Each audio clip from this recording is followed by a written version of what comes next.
How to fix Roblox, try again another time. So open up your computer's search engine, and right here we want to search for Roblox player.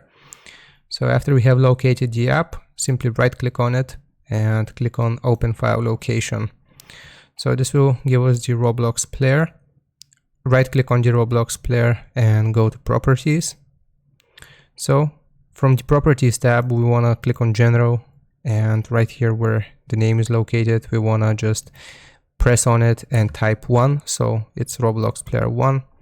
The other thing that we need to change is from the compatibility tab, click on compatibility, check this compatibility mode, leave it for Windows 8, then check disable full screen optimizations, and then also run this program as an administrator.